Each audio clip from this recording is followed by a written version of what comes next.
Bismillahirrahmanirrahim. Assalamualaikum warahmatullahi wabarakatuh. Alhamdulillah. Wassalatu wassalamu ala rasulillah wa ala alihi wa ashabihi wa man tabi'ahum bi ihsanin ila yaumiddin amma ba'du. Insyaallah di kesempatan malam kali ini kita akan melanjutkan kembali pembahasan al-usul tsalatsa dari Syekh Muhammad bin Abdul Wahhab At-Tamimi rahimahullah. Dan sekarang kita akan masuk di pondasi yang kedua, yaitu mengenal dinul Islam.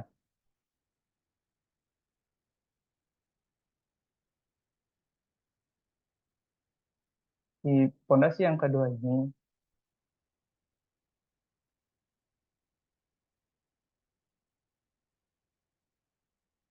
Syekh berkata, al-aslu tsani ma'rifatu dinil islami bil adillah, yaitu mengenal agama Islam dengan dalil-dalil, ya, mengenal agama Islam dengan dalil-dalil, dengan dalil-dalilnya. Dan Islam itu memiliki dua eh, makna yang bisa kita tinjau dari makna makna umum. Makna umum adalah Islam yang dibawakan oleh makna Islam yang dibawakan oleh Syekh di sini. Wa huwa al-istislamu lillahi bitauhid. Jadi Islam itu adalah berserah diri kepada Allah dengan mentauhidkannya. Wal inqiyadu lahu bitta'ah, dan juga patuh kepadanya dengan ketaatan. Wal bara'atu wal khuruju minasyirki wa ahlihi, dan berlepas diri dari kesyirikan dan para pelakunya. Nah, Islam yang umum ini adalah Islam yang dibawa oleh seluruh nabi, ya, yang dibawa oleh seluruh nabi dan juga para rasul. Sebagaimana Allah berfirman, "Wa laqad ba'atsna fi kulli ummatin rasulan an i'budullaha wajtanibut taghut." Dan kami telah mengutus kepada setiap umat Rasul, anikbudullah, itu untuk sembah Allah, wajtanibut taghut, dan tinggalkan taghut. Maksudnya, tinggalkan kesyirikan. Ya. Jadi harus mentauhidkan Allah Subhanahu wa Ta'ala. Dan kalau kita tinjau dari tiga hal ini, al-istislam lillahi bitauhid, ketika kita berserah diri kepada Allah dengan tauhid, itu kita sudah jelaskan makna tauhid,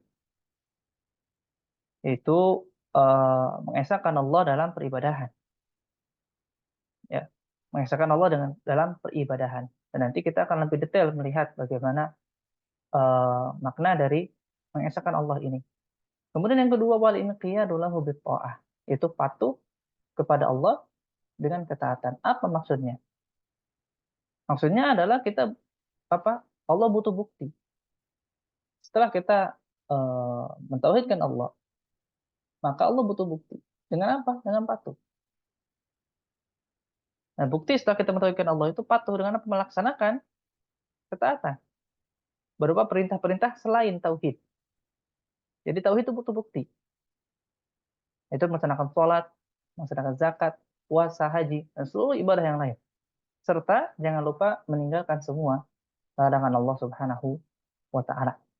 Jadi butuh bukti. Oh ya, saya mengetahui Allah, melepas diri dari syirik. Tapi apakah selesai dengan itu? Enggak. Ya, butuh bukti, yaitu melaksanakan perintah Allah dan meninggalkan larangannya. Kemudian penyempurnanya, wal bara'atu minasyirki wa ahli, yaitu meninggalkan syirik dan juga para pemeluknya atau para pelakunya. Kenapa? Karena ketika kita mengeluarkan suatu statement, ketika kita mengeluarkan suatu pernyataan, maka ada yang disebut sebagai konsistensi. Nah, bagaimana kita dianggap konsisten dalam melaksanakan suatu hal?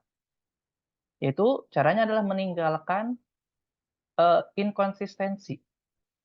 Maksud inkonsistensi di sini adalah meninggalkan hal-hal yang bisa membatalkan pernyataan tersebut yang dianggap kita tidak konsisten. Misalkan saya akan maju ke depan, ternyata kita malah mundur. Nah, itu kan inkonsisten.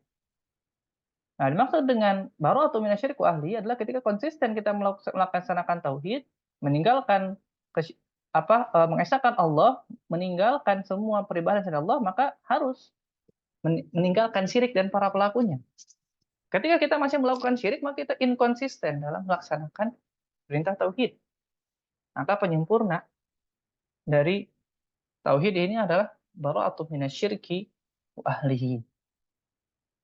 Itu ini juga sebagai sinyal, sebagai isyarat dari Syekh bahwa tauhid itu bisa batal, bahwa Islam itu bisa batal. Oleh karena itu di selain di risalahnya yang lain, beliau Syekh Muhammad bin Abdul Wahab menulis risalah ringkas yang disebut Nawaqidul Islam. Disebut dengan Nawaqidul Islam, yang berisi 10 pembatal keislaman. Yang sebenarnya beliau rangkum dari kitab-kitab para ulama. Dan kitab-kitab pembahasan mengenai kemurtadan itu sebenarnya masuk juga dalam kitab-kitab fikih. Ya, babur riddah.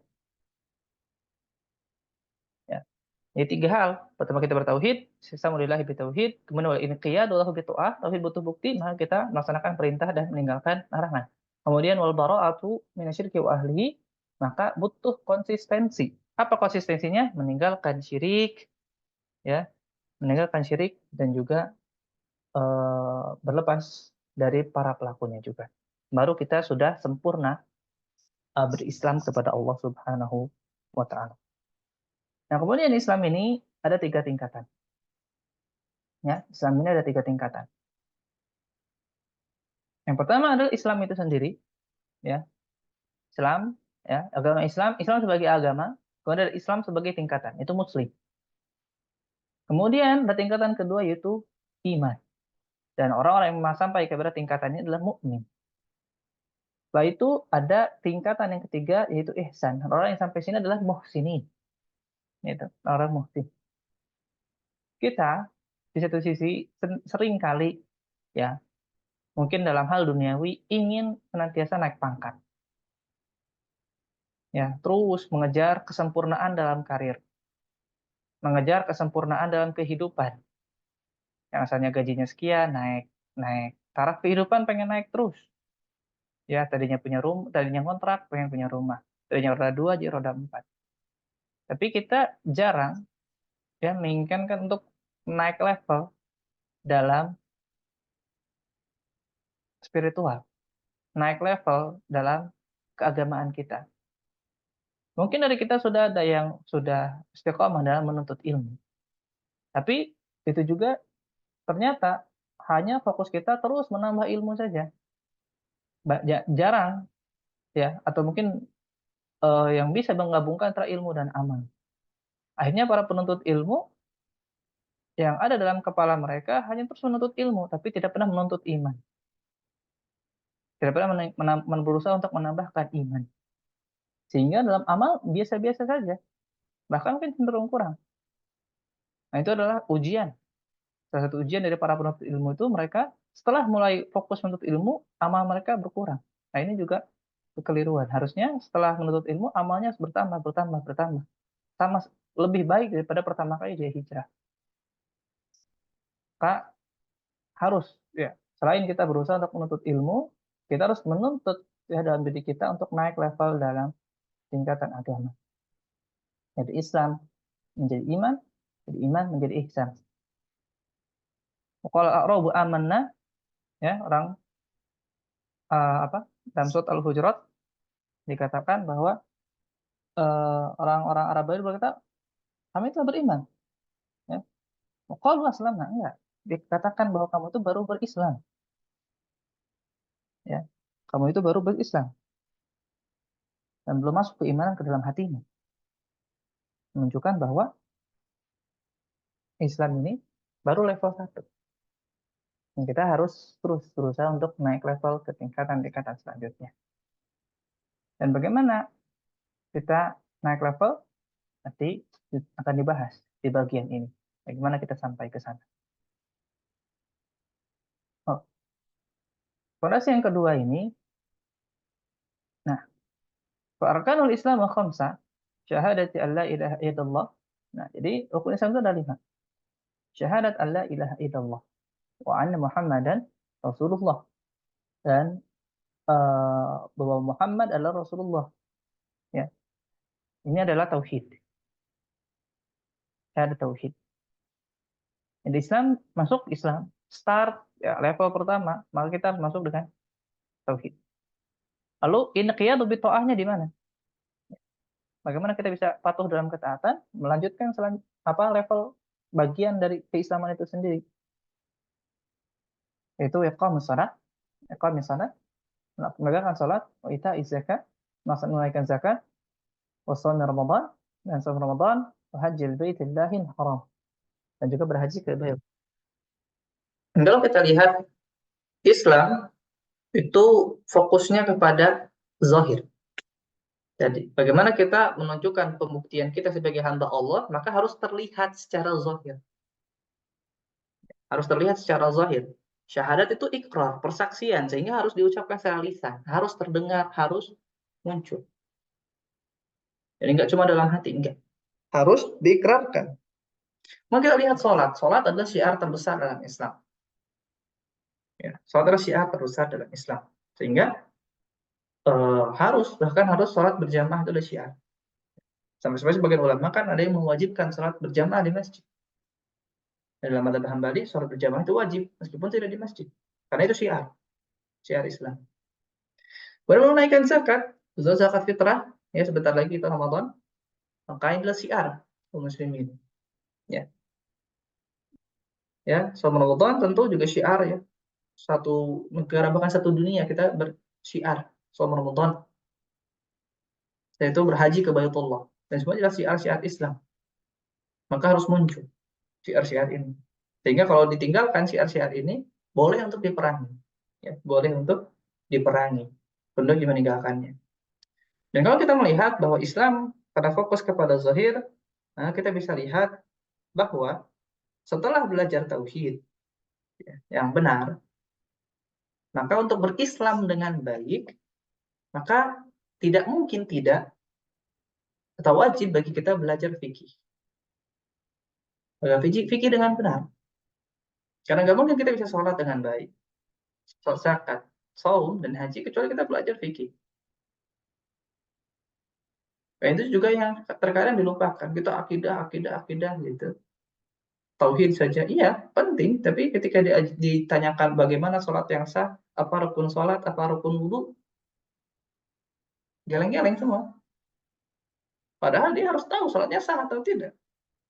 Kalau dia tidak tahu sholatnya sah atau tidak, ya bagaimana dia tahu dia sudah sholat atau belum? Bagaimana dia tahu zakat fitrahnya udah sah atau belum? Jadi dia nggak ngerti zakat fitrah. Bagaimana saum nih?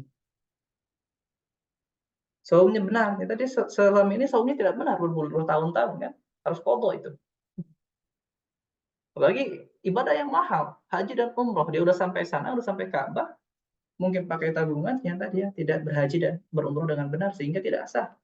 Dan sayang sekali. Jika penting bagi seorang muslim setelah mempelajari akidah yang baik, belajar fikih dengan benar. Selanjutnya, wadalilu syahadah qauluhu ta'ala, dan dalil wajibnya bersyahadat yaitu qauluhu ta'ala, firman Allah Subhanahu wa taala, syahidallahu annahu la ilaha illa huwa wal malaikatu wa ulul ilmi qa'iman bil qist. La ilaha illa huwal azizul hakim. Dan di sini Allah bersaksi menyatakan bahwa tidak ada Tuhan yang berhak disembah melainkan Allah. Ya. Qa'iman bil qist, dialah yang melaksanakan keadilan. Yang wa malaikatu ulul ilm. Ya. Nah, di sini Allah Subhanahu wa taala dan dari dalam ayat ini menyamakan, dan waw ya dalam bahasa Arab itu lil musawamah.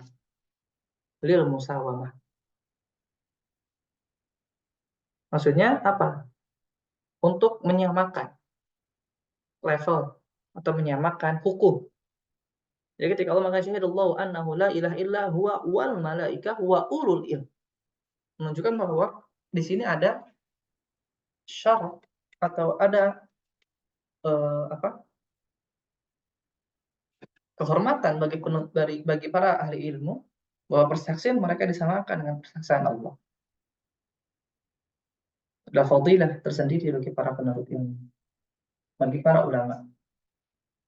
bahwa persaksian mereka seakan-akan disamakan dengan persaksian Allah dan menggunakan huruf waw tadi di sini. Jadi menuntut ilmu itu adalah ibadah tersendiri.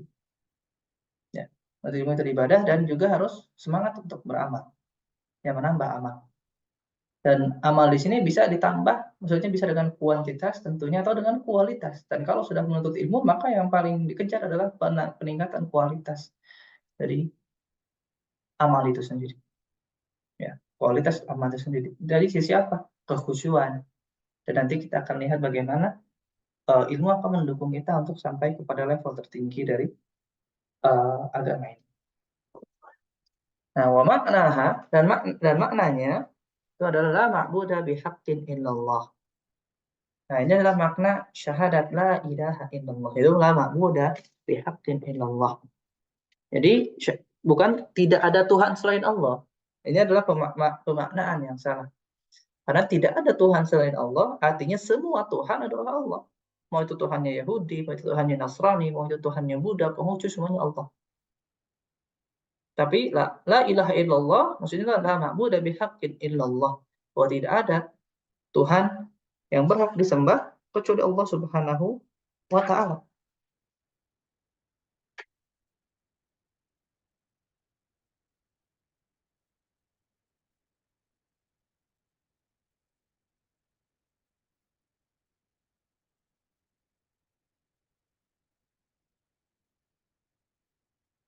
Dan juga ada pemahaman yang lain, yaitu la ilaha illallah itu maksudnya la khaliqun illallah. Tidak ada pencipta selain Allah. Sebagaimana dipahami oleh para filsuf. Atau bahkan sebagian sufi juga beranggapan demikian, bahwa tujuan tauhid itu adalah meyakini bahwa tidak ada Tuhan selain Allah dari sisi penciptaan. Padahal ini adalah level pertama. Sebagai yang sudah kita jelaskan, mengakui bahwa tidak ada pencipta selain Allah itu adalah rububiyah, dan itu adalah level pertama yang justru harus mengatakan kita pada uluhiyah.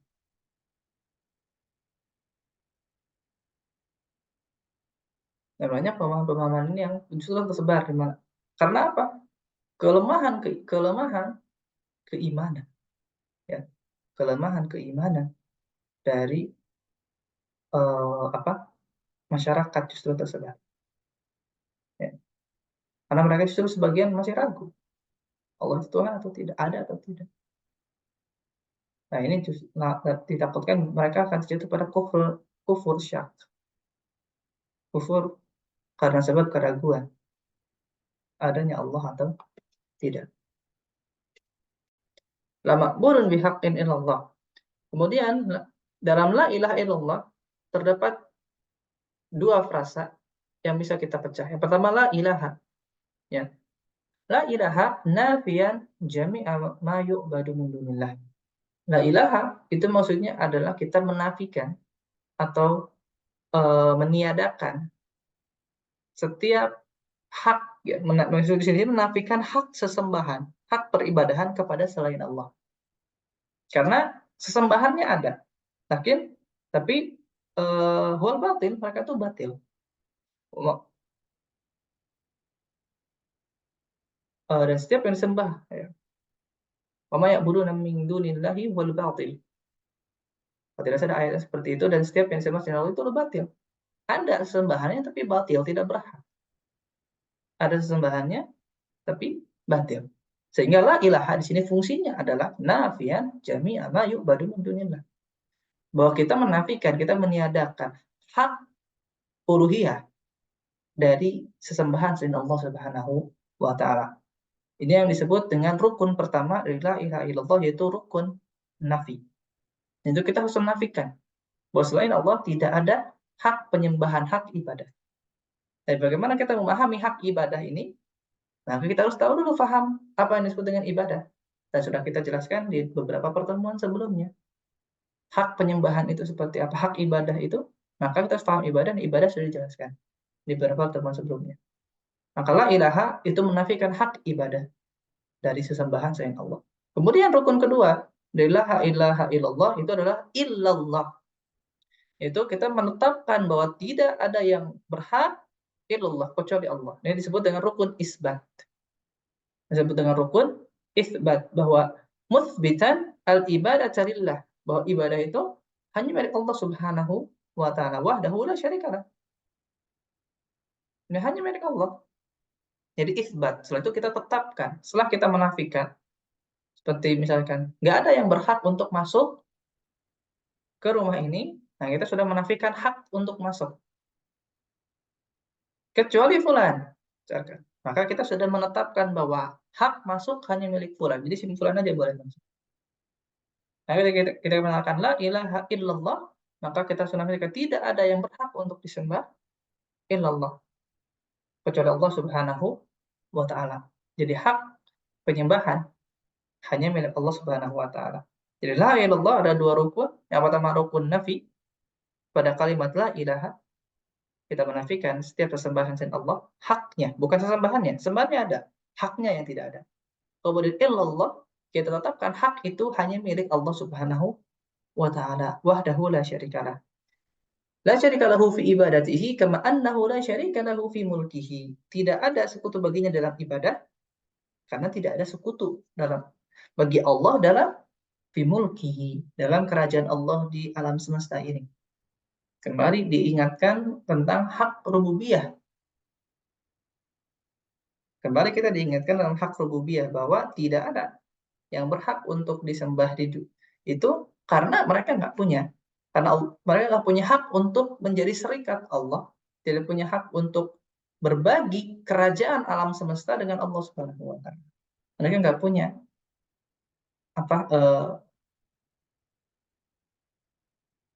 hak untuk rububiyah. Yang nggak punya hak rububiyah. Kemudian wa tafsiruha alladhi yuwaddihuha, dan tafsir makna syahadat yang menjelaskan syahadat ini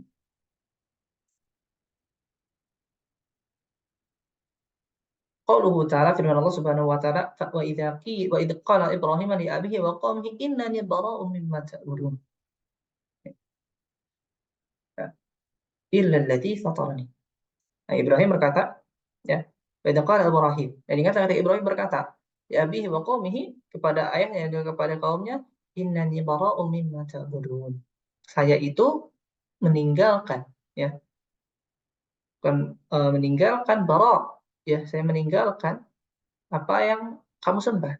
Nah, ini nafi, la ilaha di sini. Bara'um mimma ta'budun. Saya tinggalkan apa yang kamu sembah. Kemudian illallah illalladzi fatarani. Kecuali yang menciptakanku. Lihat. Nabi Ibrahim kembali mengingatkan kita di sini bahwa hak penyembahan hanya milik sosok yang punya hak rububiyah. Illalladzi fatarani, kecuali yang menciptakan aku. Kecuali yang menciptakan aku. Sehingga di sini terkandung Nabi Ibrahim bara'u mimma ta'budun, saya tinggalkan, saya nggak mau menyembah apa yang kalian sembah illa alladzi fatarani, kecuali Allah yang telah menciptakan. Allah yang punya hak rububiyah, maka dialah yang punya hak uluhiyah. Kemudian ayat selanjutnya, qul ya ahlal kitab ta'alu ila kalimatin sawa'in bainana wa bainakum. Wahai ahli kitab, ayo kita berpegang pada satu kalimat, ya, yang sama, ya, sama di antara kita dan kalian. Alla ta'buduna illallah. Oh, tidak ada yang kita sembah kecuali Allah. Wa la nusyriku bihi syai'a. Dan kita tidak menyekutukan dia dengan apapun. Wa la yattakhidha ba'duna ba'dhan arbaba min dunillah. Dan kita tidak menjadikan Rabb ba'duna ba'dha. Jadi sebagian kita sesama makhluk.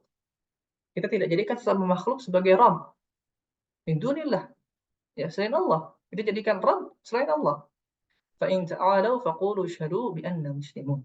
Nah, kalau mereka tidak mau, maka kita bersaksi bahwa diri kita adalah orang-orang muslim. Kita bersaksi bahwa kita adalah orang-orang yang sudah berserah diri kepada Allah Subhanahu wa taala. Nah, inilah tafsir dua ayat ini yang menunjukkan bahwa makna la ilaha illallah adalah la ma'budu bihaqqin illallah. Rukun pertama nafi, dalam la ilaha kita menafikan semua hak, ya, peribadahan dari sesembahan selain Allah, illallah, kemudian kita tetapkan bahwa hak peribadahan tersebut hanya milik Allah Subhanahu wa taala. Kemudian di sini selanjutnya, nah, wa dalilus syahadah anna Muhammad Rasulullah sallallahu alaihi wasallam dari syahadat bahwa Muhammad Shallallahu Alaihi Wasallam akan ja'akum rasulun min anfusikum azizun 'alaikum ma 'anittum harisun 'alaikum bil mu'minina raufur rahim. Di sini sungguhnya telah datang kepada kita, kepadamu dan kepada kita rasul, seorang rasul min anfusikum dari diri kalian, sisi sama manusia. Azizun 'alaihi ma 'anittum. Ya, berat terasa oleh Nabi Muhammad penderitaan kita. Harisun 'alaikum bil mu'minin, dan pengen kita beriman, raufur rahim, dan beliau itu adalah belas kasihan lagi penyayang. Dan Nabi Muhammad SAW adalah beliau, ya, dengan hidupnya beliau tanpa, ya, tanpa beliau diberikan mukjizat lain, maka beliau sendiri itu sudah mukjizat dari sisi kehidupannya. Maka kalau kita baca sirah nabawiyah, nah kita akan melihat mukjizat dalam akhlak beliau. Tidak akan ditemukan sosok sempurna beliau. Nggak ada. Kita mungkin melihat idola-idola di zaman sekarang, mungkin mereka hebat dalam satu bidang, tapi di bidang lain nol besar. Mungkin dia baik, mungkin dia ini, tapi ternyata di bidang lain hancur. Tapi Nabi Muhammad SAW adalah satu-satunya sosok yang di setiap bidang adalah yang terbaik. Menjadi suami, suami terbaik. Menjadi panglima, panglima terbaik. Menjadi pemimpin, pemimpin terbaik. Menjadi kawan-kawan terbaik.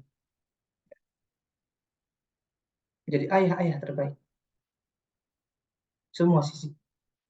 Dan bahkan menjadi musuh pun musuh terbaik. Kayak berada bermusuhan dengan Nabi Muhammad, tapi Muhammad tidak zalim.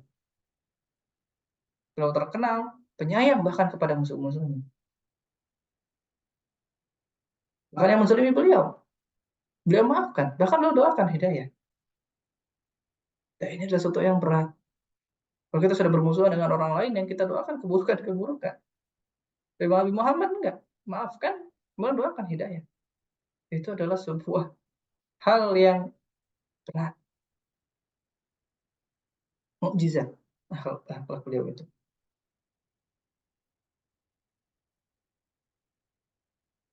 Dan makna syahadat, kita kembali ke sini.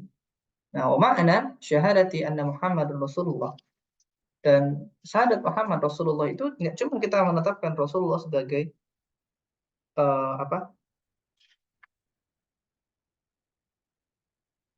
Sebagai rasul, sekedar di lisan saja tidak. Tapi ada konsekuensi. Nah, jadi ada lawazim. Konsekuensinya apa?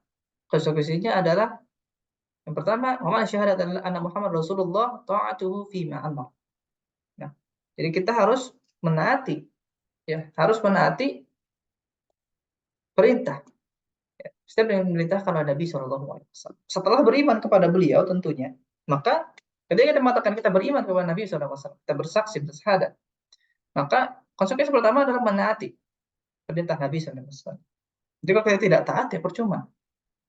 Artinya kita tadi inkonsisten. Katanya taat, tapi kok tidak taat. Nah, ini begitu. Maksudnya inkonsisten itu seperti itu. Maka kalau kita ingin mengatakan iman kepada Nabi, harus konsisten. Maka apa? Harus taat kepada Nabi SAW. Itu konsekuensi yang pertama. Nah, Allah Subhanahu wa taala berfirman dalam Al-Qur'an, "Atiullah wa atiur Rasul." Dalam ayat yang apa? Taati Allah dan taati Rasul. Dalam ayat yang lain Allah berfirman, "Wa atiullah Rasul la'allakum turhamun." Dalam ayat yang lain, "Wa ma arsalna min rasulin illa liyuta'a biidznillah." Dan kami tidak mengirimkan seorang rasul kecuali untuk ditaati. Biidznillah, dengan izin Allah Subhanahu wa taala. Jadi kalau nggak ditaati buat apa? Ya, nggak ditaati buat apa? Kemudian konsekuensi yang kedua adalah tasdiquhu fi ma akhbar. Itu membenarkan apa yang dikatakan oleh Nabi, dikabarkan oleh Nabi. Karena Nabi itu yang dikabarkan oleh Nabi adalah wahyu. Ya.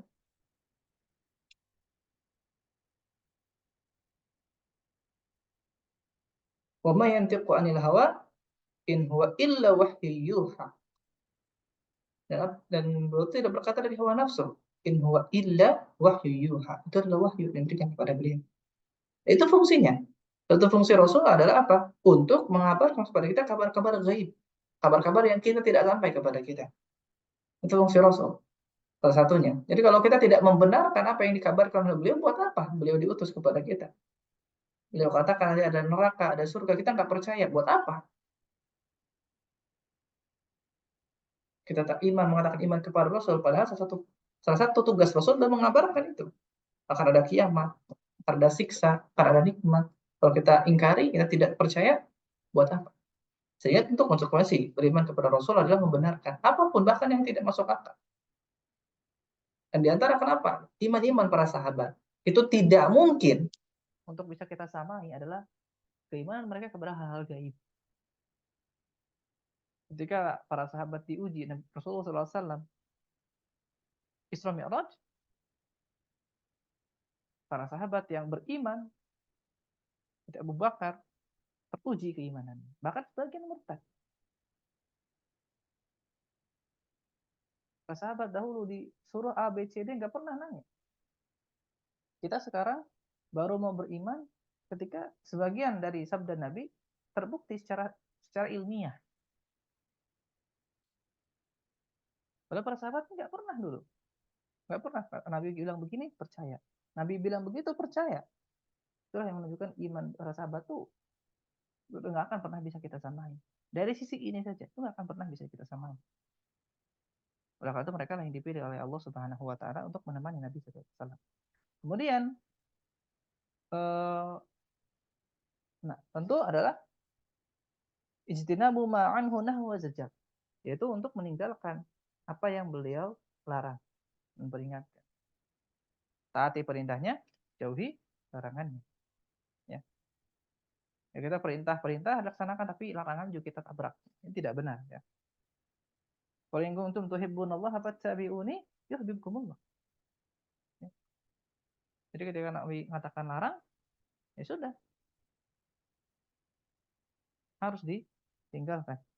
Dan juga Nabi bersabda dalam suatu hadis, man ata'ani dakhala jannah, wa man asani dakhala nar. Dan dalam riwayat, wa man asani faqad aba. Ya. Dan barang siapa mengataku masuk surga, wa man asani faqad aba. Nah, kalau misalnya sudah malah tidak mau taat, ya sudah dia berarti nggak mau masuk surga. Dan tentu yang fungsi yang paling utama ya dari seorang Rasul diturunkan adalah wa alla yu'badullaha illa bima syara, yaitu tidak beribadah kepada Allah kecuali dengan apa yang Nabi syariatkan. Nah, ini fungsi paling utama, yaitu mensyariatkan suatu ibadah. Allah Subhanahu wa taala itu ingin diibadahi dengan tata cara yang Allah cintai, dengan tata cara yang Allah sukai. Dan bagaimana kita mengetahuinya? Hanya via wahyu. Dan Allah tidak mungkin mewahyukan langsung kepada setiap manusia. Maka Allah turunkan Rasul untuk membawa wahyu itu. Bahwa Allah ingin diibadahi dengan sholat, Allah ingin diibadahi dengan zakat, Allah ingin diibadahi dengan saum, Allah ingin diibadahi dengan haji. Yang paling utama, Allah ingin diibadahi dengan tauhid. Bagaimana kita tahu? Tahunya dengan kabar dari Rasulullah Shallallahu Alaihi Wasallam. Ini yang paling utama. Nah, barang siapa yang dia berbuat ibadah-ibadah sendiri, maka dia sudah justru menyelisihi, ya, menyelisihi salah satu fungsi utama Rasul. Maka Rasul dalam sabdanya yang masyhur, beliau bersabda, "Man amila amalan laisa 'alaihi amruna fahuwa rad." Barang siapa yang beramal tidak sesuai dengan aturan kami, ya tolak pasti. Ditolak. Karena buat apa? Rasul bawa aturan, kita tidak taat. Betul, Rasul bawa ibadah, kita nggak mau bikin ibadah sendiri. Maka ya udah jadi Rasul aja. Kalau gitu. Jadi Nabi aja kalau mau bikin syariat sendiri. Ya, nggak bisa. Itu fungsi Rasul, membawa syariat. Salah satu hukum asal ibadah adalah tauhid. Itu tunggu dulu dalilnya. Nggak bisa kita membuat ibadah sendiri.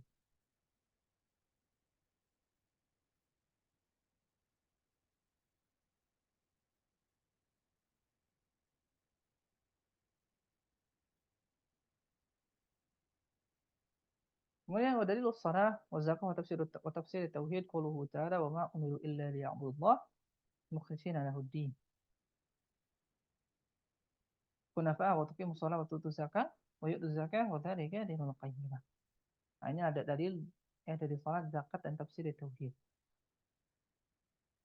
Dan inilah tiga hal yang tadi ya. Kalau kita pakai wawu itu hukumnya musawamah, sama ya. Wa ma umiru illa liya'budullaha mukhlishina lahuddin. Sini tauhid. Kemudian wa yuqimus shalah. Allah menyamakan level, menyamakan hukum antara tauhid dan salat. Wa yu'tuz zakah. Dan ini sering sekali. Karena salat dan zakat itu adalah dua ibadah yang merupakan syiar Islam paling utama, satu paling utama. Sehingga Abu Bakar pun dahulu ketika orang enggan membayar zakat diperangi. Nah, besarnya hak sesama muslim. Ketika kita bertauhid hak Allah, salat hak Allah, zakat hak sesama muslim. Dan di sini dalam tiga hal ini dirangkum, hak Allah dan hak sesama muslim. Jadi kalau ditinggalkan diperangi. Besar. Ya. Dan salat adalah satu-satunya ibadah yang kalau ditinggalkan, ya, jumhur ulama itu mengatakan kafir.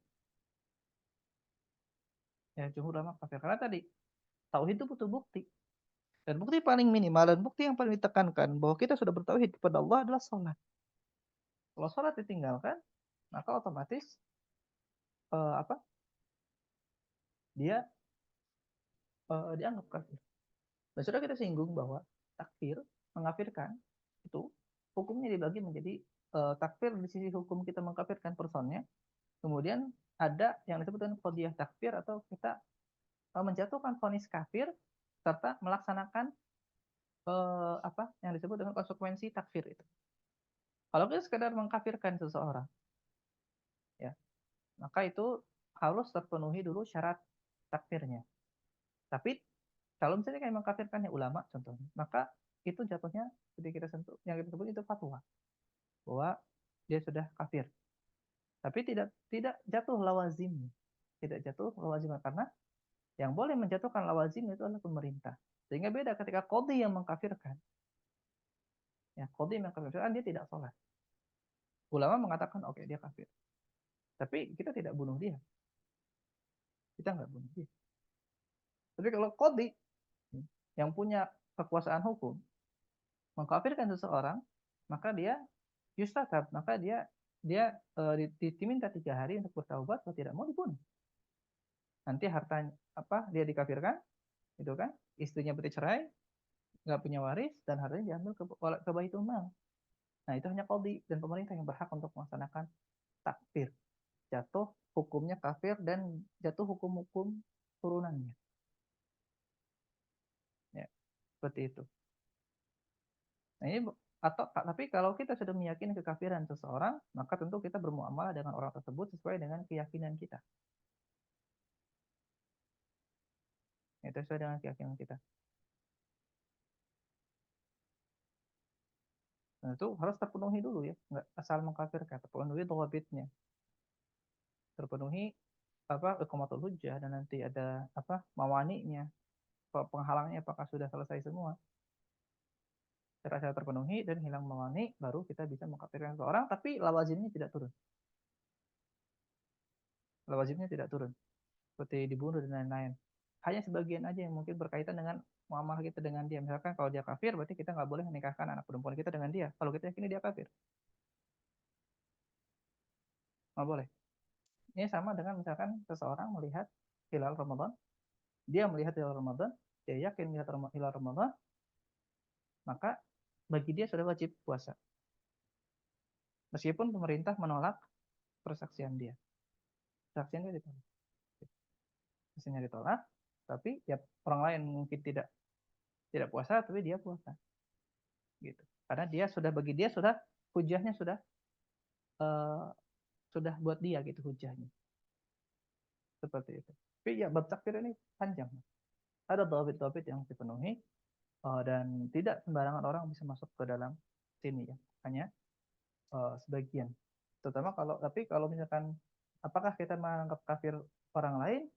Ya, kalau dia sudah melaksanakan pembatalan keislaman yang sudah jelas, seperti menghalalkan zina, menghalalkan khamr, sudah jelas kafir, sudah. Hanya tadi untuk melaksanakan konsekuensinya itu adalah hak pemerintah, seperti rajam zina, misalkan kita melihat dia berzina, jelas dengan mata kepala kita sendiri. Hanya untuk merajam dia kita nggak bisa. Tapi kita menghukumi dia pezina, hukum dia pezina.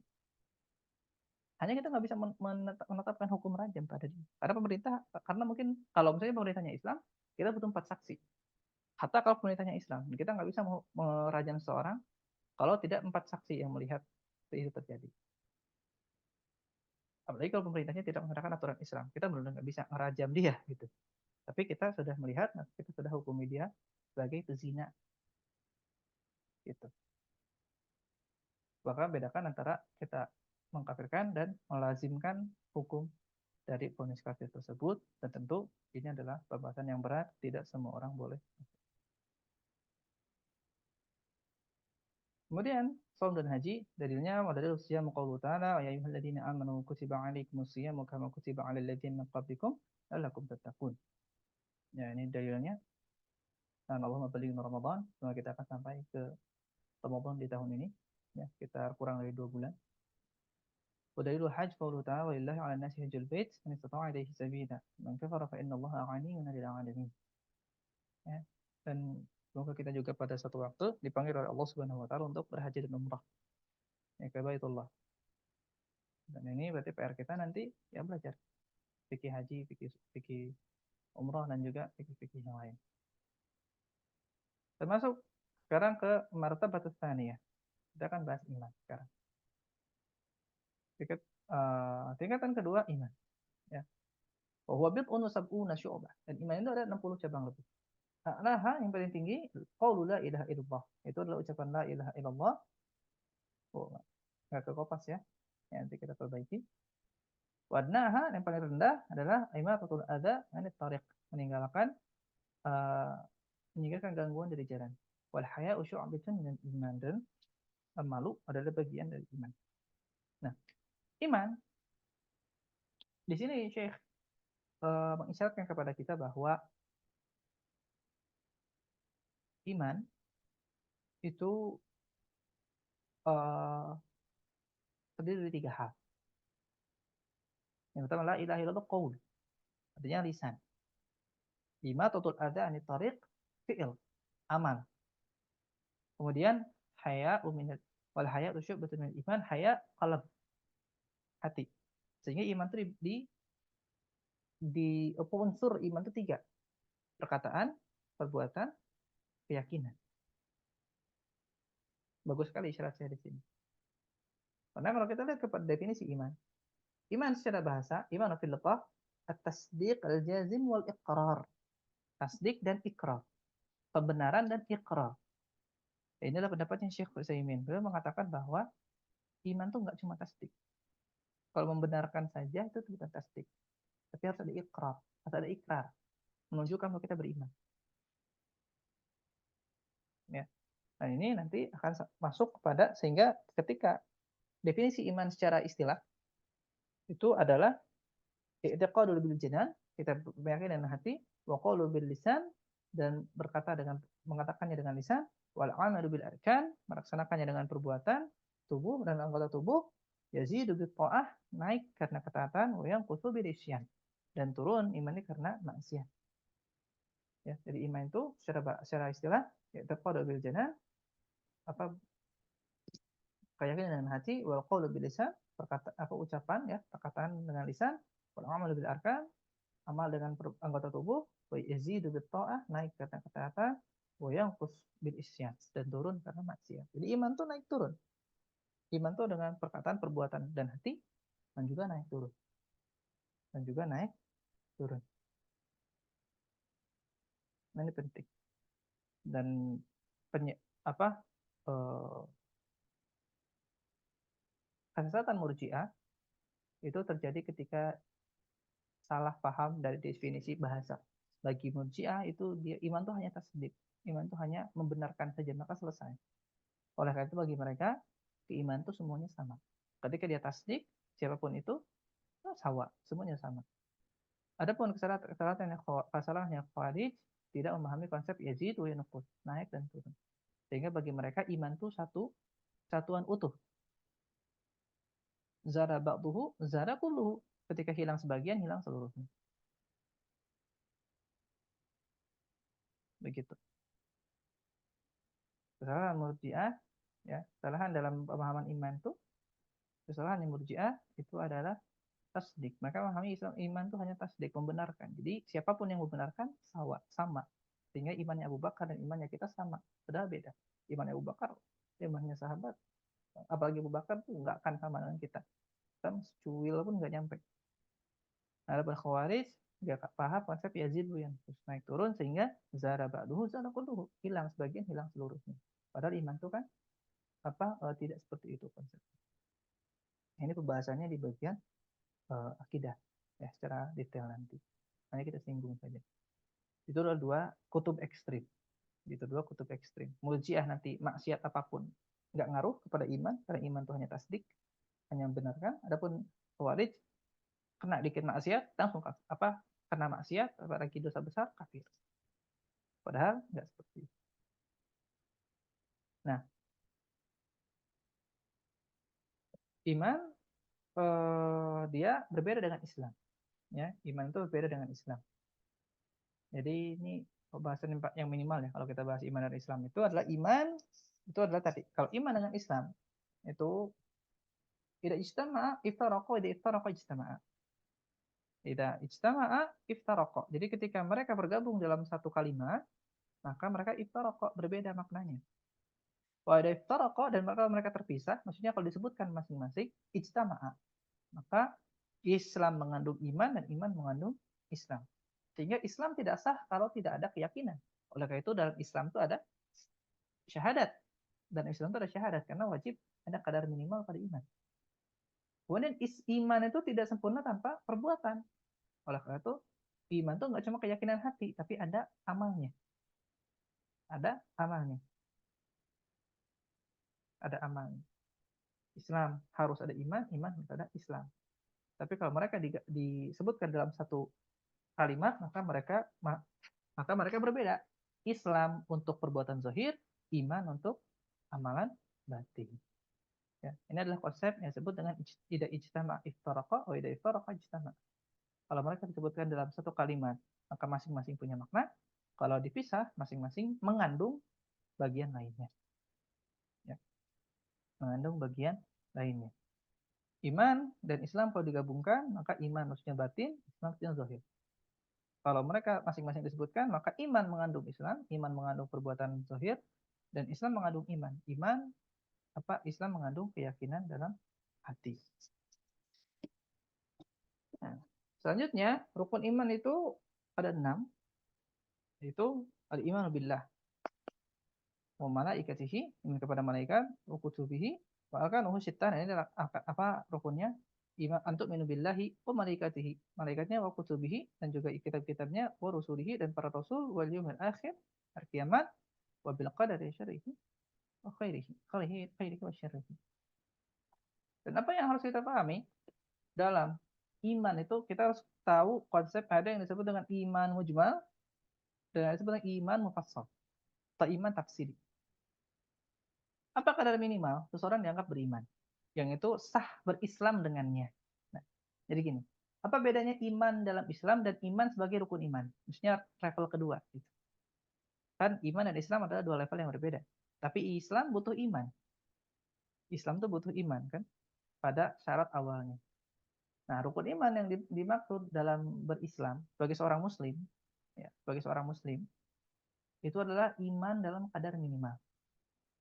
Nah, iman kadar minimal ini diistilahkan oleh para ulama sebagai iman dalam mujmal. Iman yang global. Yang penting kita paham konsep umumnya. Maksudnya begitu. Iman dalam konsep umum. Adapun iman tafsiri, nah inilah iman yang kita butuhkan untuk naik level dari seorang muslim menjadi mukmin. Adalah kita harus memahami iman tafsiri. Itu iman yang mendetail. Sehingga ilmu mengantarkan seorang kepada mukmin. Adapun seorang Islam, seorang Muslim, maka rukun iman yang harus dia pahami adalah dalam kadar minimal. Nah, apa kadar minimal iman kepada Allah? Iman kepada Allah itu adalah memahami tauhid, rububiyah, uluhiyah, dan asma wa sifat dalam konsep minimalnya. Jadi kita harus beriman kepada Allah ya dalam rububiyahnya bahwa Allah adalah satu-satunya pemilik alam semesta. Khalik, Razik, Mudabbir, Khalik, Malik, Mudabbir. Jadi kita dalam kadar minimal rububiyah itu kita harus meyakini bahwa Allah adalah Khalik, pencipta, Al-Mudabbir yang mengatur, wal Malik dan yang memiliki alam semesta. Itu adalah kadar minimal rububiyah. Kemudian uluhiyah kadar minimalnya adalah meyakini bahwa Allah satu-satunya yang berhak untuk disembah. Allah adalah satu-satunya yang berhak untuk disembah. Kemudian asma wa sifat itu adalah kita meyakini bahwa Allah itu sempurna, ya, zatnya, sempurna sifatnya, tidak memiliki kekurangan dan esa. Artinya hanya Allah yang memiliki kesempurnaan itu dari sisi zat dan asma dan juga dari sifat-sifatnya. Tidak ada yang menyerupai Allah Subhanahu wa taala. Itu adalah kadar minimal iman kepada Allah mencakup rububiyah, uluhiyah, asma sifat dan juga iman kepada wujud Allah ya. Tentu iman kepada wujud Allah, kemudian beriman kepada uluhiyah, rububiyah dan asma wa sifat. Uluhiyah kita atau rububiyah dulu, rububiyah meyakini Allah adalah pemilik, pencipta dan pengatur. Itu kadar minimal. Kita yakin itu imani. Kemudian Allah yang berhak disembah satu-satunya. Selainnya adalah batil. Kadar minimal. Asma wa sifat kadar minimalnya apa? Meyakini bahwa Allah satu-satunya yang sempurna dari sisi zat, nama dan sifatnya, tidak memiliki kekurangan dan tidak memiliki yang serupa dengan Allah Subhanahu wa taala. Itu kadar minimal. Kalau seseorang sudah meyakini Allah, beriman kepada Allah seperti itu, maka sudah terpenuhi iman mujmal atau iman kadar minimal untuk iman kepada Allah Subhanahu wa taala. Ya, untuk beriman kepada Allah Subhanahu wa taala. Adapun selain itu, pendetailan-pendetailan yang mungkin bagi sebagian orang menjelimet, maka itu tidak wajib. Yang wajib adalah yang tadi sudah kita sebutkan. Nah, bagaimana kita ingin menjadi seorang mukmin, naik level dari muslim? Cari dan pelajari kadar lebih dari kadar minimal. Baru kita bisa naik level kepada mukmin. Dan bukan cuma iman kepada Allah, tapi untuk sampai kepada iman kepada takdir. Kenapa kadar minimal iman kepada malaikat? Kadar minimalnya adalah kita meyakini bahwa malaikat adalah satu khalq. Dia adalah makhluk Allah Subhanahu wa taala. Kemudian yang kedua, Allah menjadikan malaikat itu menjadi pembantu Allah dalam mengatur alam semesta. Jadi pembantu, maksud pembantu di sini yang Allah tugaskan. Ya. Mereka nggak punya hak untuk mengatur alam semesta, tapi Allah tugaskan. Kemudian mereka itu adalah taat dan tidak pernah maksiat kepada Allah Subhanahu wa taala. Bal ibadul mukramun wa qala ta'ala la ya'sunullaha ma amarahum wa yaf'aluna ma yu'marun. Jadi iman kepada malaikat itu tiga. Satu, kadar minimalnya satu, meyakini bahwa mereka adalah ciptaan. Karena ada sebagian orang yang meyakini bahwa malaikat itu adalah sifat. Sifat baik adalah malaikat, sifat jahat adalah setan. Enggak, setan dan malaikat punya fisik. Maksudnya punya zat, punya entitas. Maka kita meyakini bahwa malaikat adalah ciptaan Allah. Yang pertama. Yang kedua, kita meyakini bahwa malaikat itu punya tugas untuk mengurus alam semesta. Yang ketiga, saya meyakini bahwa malaikat itu adalah hamba Allah yang tidak pernah bermaksiat kepada Allah Subhanahu wa taala. Adapun nanti misalnya namanya siapa, jumlahnya berapa, sayapnya berapa, maka ini adalah iman tafsiri. Iman tafsiri. Bagaimana kita ingin naik level? Ya pelajari. Beriman kepada kitab-kitab, kadar minimal untuk iman kepada kitab-kitab adalah bahwa kita meyakini bahwa Allah menurunkan kitab suci ya kepada para rasul. Ya. Kemudian kitab itu sebagai petunjuk bagi yang kedua, kitab itu sebagai petunjuk bagi manusia ya. Kemudian yang ketiga, kita yakini bahwa dari banyak kitab-kitab yang Allah turunkan, itu ada Al-Qur'an. Ada Al-Qur'an yang menjadi kitab suci bagi umat Islam, ya. Dan kita harus meyakini bahwa yang keempat, bahwa semua kitab itu benar, isinya kebenaran dari sisi Allah, dan juga dia adalah kalamullah. Dia adalah kalamullah. Adapun nanti apa, tentu selain Al-Qur'an, berarti sisa-sisanya itu sudah ditahrif, sudah berubah gitu. Tapi kita meyakini bahwa yang benarnya itu dahulu ketika di zaman Nabi Musa masih sempurna. Di zaman Nabi Isa masih sempurna. Nah, maka selain itu sudah ditahrif. Itulah kadar minimal. Kita yakin bahwa satu, Allah menurunkan kitab kepada para rasul. Dua, kitab itu adalah petunjuk bagi manusia, ya, isinya untuk memperbaiki kehidupan dunia dan akhirat. Yang ketiga, kita yakin di semua itu salah satunya adalah Al-Qur'an yang menjadi petunjuk kita. Yang keempat, bahwa isinya kebenaran seluruhnya. Yang kelima itu adalah kalamullah subhanahu wa ta'ala. Ya. Iman kepada Rasul, ya, kadar minimalnya adalah kita meyakini bahwa Allah subhanahu wa ta'ala telah mengirimkan kepada kita atau kepada setiap umat Rasul yang uh, berdakwah kepada tauhid. Itu yang pertama. Kemudian yang kedua, kita harus meyakini bahwa setiap Rasul sudah benar-benar melaksanakan tugas mereka. Nggak ada yang disembunyikan. Ya. Yang ketiga, Allah membantu para Rasul dengan mukjizat yang menunjukkan kepada kebenaran risalah mereka.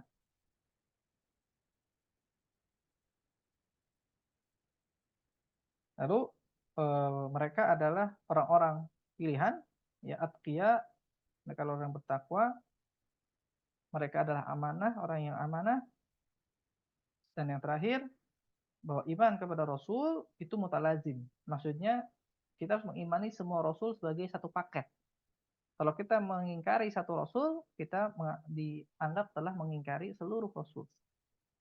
Ya, jadi kita tidak boleh mengingkari Nabi Musa, nggak boleh mengingkari Nabi Isa, tapi harus meyakini seluruhnya. Ya, harus meyakini seluruhnya. Itu adalah kadar minimal iman kepada Rasul. Lebihnya, maka itu adalah iman tafsiri atau iman mufassal. Kemudian untuk kadar minimal iman kepada hari akhir itu adalah kita yakin bahwa akan datang satu hari di mana manusia akan dihidupkan kembali. Akan dihidupkan kembali, ya. Untuk apa tujuannya? Untuk dihisab. Manusia akan dihidupkan kembali untuk dihisab. Agar selanjutnya apa? Untuk diberikan pahala atau diberikan balasan, ya, bagi perbuatan-perbuatan mereka.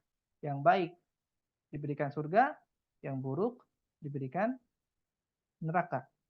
Allah berfirman, "Wa wufiyat kullu nafsin ma 'amilat wa a'lamu bima yaf'alun."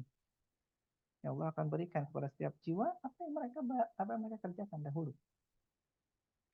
Maka kita jangan ragu. Mental seorang muslim adalah mental hari akhirat. Mental hari akhirat. Kita beramal, kita yakin akan dibalas nanti di surga. Dan kalau kita dizalimi, ya sudah. Tuntut hak kita di dunia, kalau nggak dibayar, ya sudah, nanti dibayar di akhirat. Sehingga hidupnya akan nggak banyak beban. Kita ngutangin orang, orangnya nggak mau bayar, ya sudah, ya, ya sudah, kita tinggalkan. Bayar nanti di akhirat, bayar di hari kiamat. Nah, kalau kita hidup dengan mental seperti itu, insya Allah ringan hidup kita. Para pemimpin zalim misalkan, menzalimi kita, ya sudah, nanti mereka juga akan diazab kok di hari kiamat. Selesai. Kita hidup beribadah dengan normal.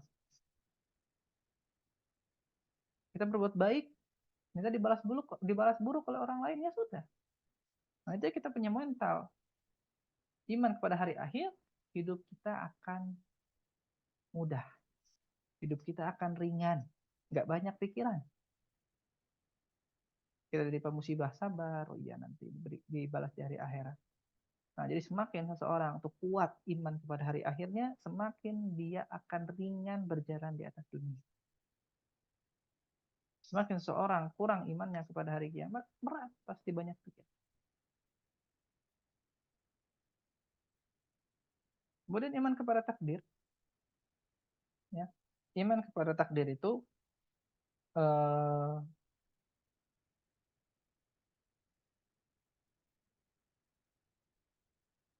iman kepada takdir. Nah, kita harus kadar minimalnya adalah meyakini bahwa setiap yang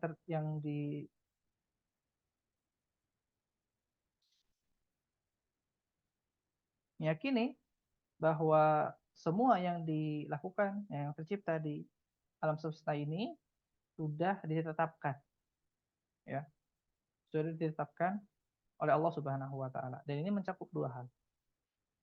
Yang pertama, Allah sudah mengetahuinya. Al-ilm as-sabiq namanya. Allah sudah mengetahui itu. Allah sudah tahu yang akan terjadi, yang eh, kalau terjadi gimana, meskipun tidak terjadi, ya, intinya Allah sudah mengetahui seluruhnya. Tidak ada yang tersembunyi dari ilmu Allah. Itu satu. Yang dari pertama kali diciptakan sampai hari kiamat. Yang kedua, Allah menulis itu semua dalam suatu kitab. Ya, Allah sudah tuliskan yang Allah ketahui dalam suatu kitab di Lauhul Mahfuz. Ya, itu yang kedua. Jadi yang pertama, Allah Maha mengetahui, sudah mengetahui seluruhnya dari awal sampai akhir. Yang kedua, Allah tulis itu semua sebagai ketetapan dalam Lauhul Mahfuz. Dan harus diketahui bahwa penulisan itu bukan ikrah. Ilmu dan penulisan ini bukan pemaksaan kepada manusia. Karena sebagian orang mengatakan bahwa kan sudah tertulis, seakan-akan mereka sudah terpaksa. Seakan-akan karena Allah sudah tulis di Lauhul Mahfuz, mereka terpaksa untuk melaksanakan itu. Karena Allah sudah tuliskan, Allah sudah tetapkan. Enggak. Sederhananya seperti ini. Ketika kita mengetahui, ya, misalkan sebuah mobil, bagi yang sudah mungkin belajar fisika akan lebih paham. Jadi kita sudah tahu bahwa mobil dengan kecepatan 40 km per jam, jalannya mulus, gitu kan? Jalannya mulus, gitu kan?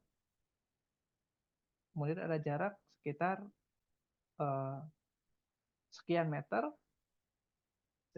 terus dengan kecepatan itu kita akan tahu bahwa mobil itu akan sampai kepada suatu titik dalam sekian detik. Kemudian kita tulis. Nah, apakah ketika kita tulis ilmu kita bahwa mobil itu akan sampai kepada titik tertentu, gitu kan? Itu pemaksaan kepada orang itu akan sampai? Bukan. Apalagi kalau di depannya ada jurang ternyata. Kalau nanti kita tulis bahwa Fulan mengendarai mobil ini dengan kecepatan sekian akan masuk jurang dalam berapa detik. Masuk jurang si Fulan. Apakah apa? Apakah dengan kita menulis bahwa Fulan akan masuk jurang dalam sekian detik itu kita memaksa Fulan masuk jurang? Enggak. Kita mengetahui dengan keilmuan kita hitung, ya, bahwa Fulan tuh kalau mobilnya begini ya pasti akan nabrak. Atau misalkan kita lagi di jalan, kita lihat mobil jalan set, itu kan dia lurus. Kita tahu di depannya ada truk, terus kita tulis nih, kita hitung pakai rumus kecepatan bahwa akan nabrak truk nih, sekian detik lagi jebret nabrak. Nah, apakah ketika kita tulis kita memaksa dia? Enggak. Nah, bedanya manusia menulis itu sebagai prediksi. Sehingga orang tadi mungkin bisa nabrak, mungkin enggak. Tapi Allah Subhanahu wa taala tidak menulis prediksi, Allah menulis kebenaran. Jadi ketika Allah tulis dalam Lauhul Mahfuz, itu sudah pasti terjadi. Dan apakah Allah menulis tadi paksaan kepada manusia? Enggak. Pilihan tetap ada pada mereka. Mereka melaksanakan itu, Allah tahu, Allah tulis. Allah tetapkan, Allah izinkan untuk itu. Bedanya di sana. Kemudian derajat yang kedua. Setelah Allah ketahui, Allah tuliskan, Allah izinkan. Bahwa Allah dengan kehendaknya mengizinkan apa yang sudah Allah tuliskan untuk terjadi. Ya. mengizinkan apa yang Allah sudah tuliskan terjadi. Sehingga apa yang Allah kehendaki terjadi terjadi sesuai dengan apa yang Allah tuliskan di Lauhul Mahfuz, dan yang Allah tidak izinkan tidak terjadi. Sehingga apa yang kita inginkan itu terjadi karena masyiah dari Allah Subhanahu wa taala. Maka tidak mungkin seorang hamba bisa melaksanakan suatu ibadah atau suatu hal apapun itu maksiat kecuali sudah diizinkan oleh Allah Subhanahu wa taala, dan izin Allah bukan ridho. Ya, sehingga ketika Allah mengizinkan terjadi maksiat bukan berarti Allah meridhoi adanya maksiat. Ya, itu hanya izin akan terjadi dengan kehendak Allah Subhanahu wa taala. Yang keempat terakhir adalah meyakini setiap setiap yang diciptakan itu makhluk karena Allah satu-satunya khalik. Sehingga setelah Allah ciptakan semuanya makhluk. Manusia dan perbuatannya. Manusia dan perbuatan adalah makhluk, ya. Semuanya adalah makhluk. Nah, jadi empat level takdir itu. Allah ilmu Allah, Allah tulis, Allah izinkan terjadi dengan kehendaknya. Kemudian semua yang diciptakan oleh Allah adalah makhluk. Itu adalah kadar minimal untuk takdir. Ya. Ada yang lebih ringkas, bagian ulama berpendapat. Ya, ini adalah pembagian iman mujmal dan iman mufassal itu akan kembali kepada para ulama. Ya. Nah, nanti mungkin ada sebagian ulama yang lebih ringkas mengatakan iman mujmal itu seperti ini minimalnya. Nah, itu akan kembali kepada para ulama ya. Tapi para ulama sepakat adanya iman mujmal dan iman mufassal. Bagaimana seseorang bisa masuk level naik level menjadi seorang mukmin, maka dia harus menambah keilmuannya bukan secara iman mujmal, tapi iman yang mufassal. Sehingga dia dia bisa memperbaiki kualitas dirinya.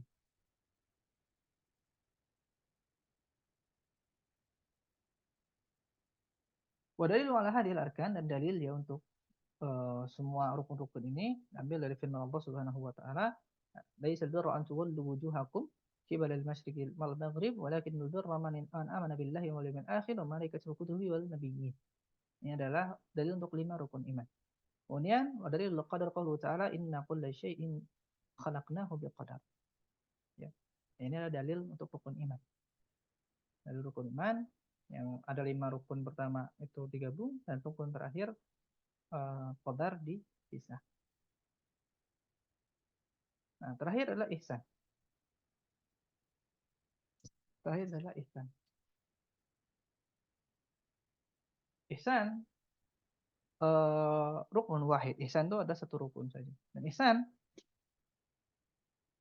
itu dia ada ihsan yang wajib, dan yang ihsan yang kita maksud di sini adalah ihsan yang sunnah. Ihsan yang wajib itu adalah melaksanakan ibadah dengan ikhlas. Itu adalah ihsan yang wajib. Melaksanakan ibadah dengan tauhid, maka itu adalah ihsan yang wajib. Karena ihsan maksudnya adalah ihsan fi haqqillah. Jadi yang kita maksud dengan ihsan itu adalah ihsan dalam hak Allah. Sehingga martabat yang wajib dalam ihsan itu adalah ihsan dalam hak Allah untuk terbebas dari kesyirikan. Itulah ihsan yang wajib. Boleh yang dimaksud dengan ihsan di sini oleh Syekh adalah ihsan yang sunnah. Jadi ihsan yang wajib ya level muslim juga harus.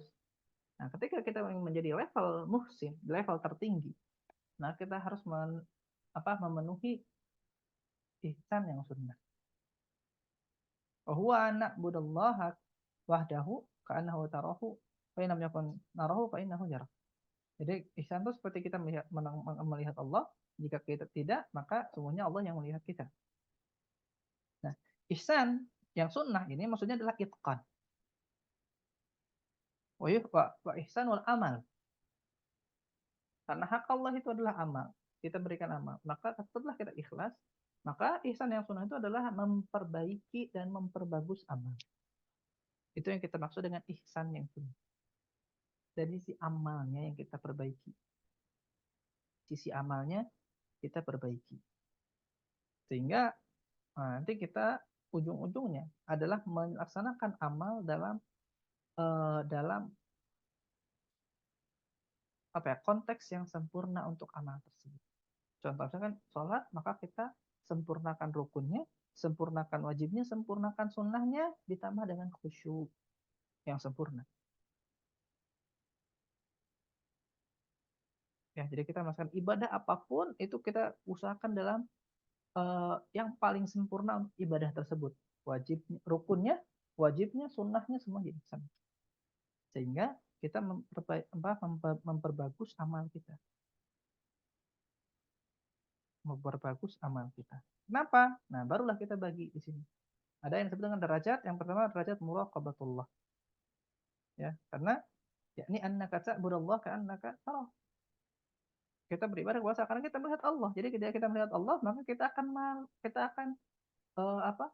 Berusaha untuk memberikan yang terbaik dalam ibadah kita. Memberikan ibadah kita. Nah, kalau sudah levelnya muraqabatullah, kita akan melihat Allah, maka benar-benar sholat itu dijaga.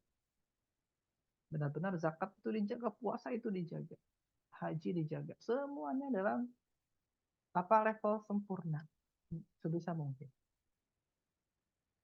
Nah, kalau belum, maka ada yang disebut derajat kedua itu derajat martabat khauf.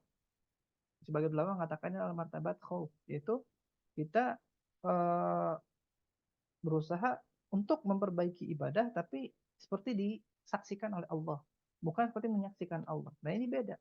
Dalam sisi hatinya itu akan beda. Ketika kita melihat seakan-akan melihat Allah dengan seakan-akan kita sedang disaksikan oleh Allah Subhanahu wa taala. Ini beda pasti dari sisi derajat kekhusyuannya, derajat penyempurnaan ibadahnya. Ya, tapi sama-sama dua ihsan ini akan mengejar kepada kesempurnaan amal, tapi tentu berbeda. Penyempurnaan amal orang yang seakan-akan melihat Allah atau dengan orang yang hanya sekedar seakan-akan dilihat oleh Allah Subhanahu wa taala. Derajat penyempurnaan amalnya akan beda. Tapi konsep ihsan yang kita inginkan di sini adalah kita menyempurnakan amal dalam hal yang paling sempurna, gitu kan. Kenapa dalil ihsan? Nah, dalil ihsan di sini adalah innallaha ma'al taqwa walladzina hum muhsinun. Jadi Allah bersama orang-orang yang bertakwa dan orang-orang yang berbuat ihsan. Jadi seakan-akan Allah dengan dia. Ma'a di sini bersama. Kemudian wa may yatawakkal Allah, oh, kayaknya ada yang ketambah di sini. Ayat selanjutnya adalah wa tawakkal 'alal 'azizir rahim alladzi yaraka hina taqum. Nah, ini untuk yang level kedua, melihat ya hina taqum wa taqallubaka fis sajidin. Jadi yang melihat engkau saat engkau salat berdiri, di salat dan juga saat sujud. Kemudian di ayat selanjutnya Allah berfirman wa taqul wa ma takunu fi sya'nin wa ma tatlu minhu min qur'anin wa la ta'lamuna in illa kunna 'alaikum syuhudan itu firu fi. Untuk level kedua juga sebenarnya Allah itu menjadi syahid, melihat kita, ya. Yang pertama ma'a, seakan-akan kita bersama Allah, seakan-akan kita melihat Allah. Adapun yang ayat kedua, ayat ketiga, dari ketiga seakan-akan kita dilihat oleh Allah Subhanahu wa taala. Dan tadi ihsan, penyempurnaan amal, perbaikan amal, memperbaiki hak Allah yang harus kita sempurnakan, ya. Hak Allah yang harus kita uh, penuhi sehingga kita mengejar kesempurnaan dalam amal. Dan dalil ya dari tingkat asalnya dari sunnah itulah hadis Jibril yang masyhur. Wa dalilu min sunnah hadis Jibril alaihi salam al masyhur. Umar radhiyallahu anhu qala, ini hadis yang masyhur. Ini disebut dengan ummus sunnah. Yang disebut dengan ummus sunnah itu adalah kalau Al-Fatihah disebut dengan umul Quran, maka hadis ini disebut ummus sunnah. Induknya sunnah. Ya, baina manahnu jurusun. Inna Rasulullah sallallahu alaihi wasallam, kami sedang duduk dengan Rasulullah sallallahu alaihi wasallam, ittala alaina rajulun syadidu bayadi siyab. Ya, tiba-tiba ada orang hadir dengan dia putih putih sekali. Jadi sawad sya'ab. Hitam sekali rambutnya. La yura ali atharu safar la ya'rifu min ahad. Nah, jadi ini orang datang. Itu kan bersih bajunya, bagus penampilannya, tapi nggak kelihatan safar. Nah, kalau orang safar kan pasti bajunya acak-acakan gitu kan. Penampilannya acak-acakan, tapi kok bersih. Nah, kenapa? Karena walana arifun ahad, kami juga nggak tahu ini siapa. Bukan orang sini gitu. Kalau orang sini kan berarti musafir. Kalau bukan orang sini berarti musafir. Kalau musafir ya harus ada tanda-tanda tadi, acak-acakan, lecek bajunya. Nah, maka di sini faedah pertama yang dibawakan oleh para ulama adalah ketika kita mendatangi seorang guru gitu kan atau datang pada majelis ilmu, Nabi lagi buka majelis, maka harus dalam keadaan penampilan yang terbaik. harus dalam penampilan yang terbaik. Setelah itu, eh, fajalasa ila Nabi sallallahu alaihi wasallam fa asnada rukbatayhi ila rukbatayhi wa wada'a kaffayhi ala fakhidaihi. Jadi datang pada Nabi dekat, menunjukkan kita langsung untuk ilmu itu harus dekat, gitu kan. Fa asnada rukbatayhi ila rukbatayhi, ya, didekatkan lutut ke lutut dan disimpan tangannya di apa di paha. Menunjukkan kita harus beradab di depan guru, ya, beradab di depan guru, dengan adab yang baik, gitu ya. Karena kalau kita tidak beradab di depan guru, nanti guru itu ya bisa jengkel, guru mungkin nanti tidak akan maksimal memberikan perhatian kepada kita, tadinya mau ngasih faidah nggak jadi, gitu kan. Nah ini harus depan guru, munculkan kita yang butuh. Faqala ya Muhammad akhbirni an Islam, ya ajarkan saya tentang Islam. Faqala, maka Nabi berkata, anta syahadu an la ilaha illallah, sampai selesai, ya. Kemudian sodakta, benar. Kalau sahabat bingung, kok nanya tapi dibenerin, gitu. Kemudian nanya lagi, Jibril akhbirni al iman, dikatakan antu'mina billah ila akhirih, sampai selesai. Nah, kalau sodakta dibenerin lagi, sahabat bingung lagi, ini gimana ini, nanya kok dibenerin, kayak ngetes, gitu kan. Qala akhbirni anil ihsan, nanya ihsan, qala anta abudallah ka'annaka tarahu fa in lam takun tarahu fa innahu yarak. Ya, dia beribadah seperti engkau melihat Allah atau engkau seperti dilihat oleh Allah. Ya, sodakta. Qala akhbirni anis sa'ah, coba saya nanya tentang hari kiamat. Qala ma mas'ulu anha bi'ala min as-sa'il, yang ditanya nggak tahu atau lebih tahu daripada yang nanya, ya. Qala akhbirni an amaratiha, coba jelasin saya tanda-tandanya. Qala an talidal amatu rabbataha wa an tarla ufata al-awrata al-'alata ri'a'asya idza tawaduna fid dunya. Jadi di sini beliau mengatakan bahwa anak budak perempuan melahirkan majikan, atau misalnya tidak, orang-orang yang miskin, ya tidak berarti itu miskin, berlomba-lomba mendirikan bangunan. Nah, yang terjadi, ya, itu kan ada orang, dan maksud yang budak melahirkan anak perempuan adalah sebagian ulama menafsirkan banyaknya kedurhakaan, kemudian dari orang-orang miskin berlomba-lomba dalam kemewahan padahal mereka miskin, ya. Nah ini menunjukkan buruknya, gitu kan, di zaman sekarang banyak orang-orang yang apa, pamer-pamer padahal mereka semuanya isinya cicilan semua, mbak lagi, gitu kan, menunjukkan maksudnya itu yang berlomba-lomba dalam dunia. Fatolaka kalau habis Umayyah ila akhir hadis, sampai akhir hadis terakhir, kemudian Nabi mengatakan bahwa ini adalah Jibril yang mengajarkan kepada kalian agama kalian. Nah, jadi salah satu metode, gitu kan, dalam belajar itu sistem tanya jawab. Tentu di sini juga isyarat bahwa ya boleh gitu dalam ilmu agama itu yang ngetes, gitu, ujian, ya, ngetes. Jadi tes ujian dalam agama itu boleh gitu untuk memungkinkan pemahaman. Sehingga kalau cuma belajar doang dan kita nggak pernah ujian, kita nggak tahu sebenarnya kita paham nggak sih dengan apa yang sudah diajarkan. Nah di sini kita tidak akan bahas lengkap karena bukan tempatnya, ya. Semoga nanti ada waktu untuk buka kajian Arbaun. Ya, ini kan termasuk hadis kedua dalam Arba'in Nawawi. Semoga nanti kita akan ada waktunya kalau membahas Arba'in, mungkin riwayatan dan diroyatan, ya, riwayat dan diroyah. Semoga nanti ada waktunya, dan untuk pertemuan kali ini kita cukupkan. Barakallahu fikum. Insya Allah kita akan di pertemuan terakhir di pekan depan untuk fondasi yang terakhir, ya, untuk mengenal Nabi Shallallahu Alaihi Wasallam. Kalau silakan jika ada pertanyaan.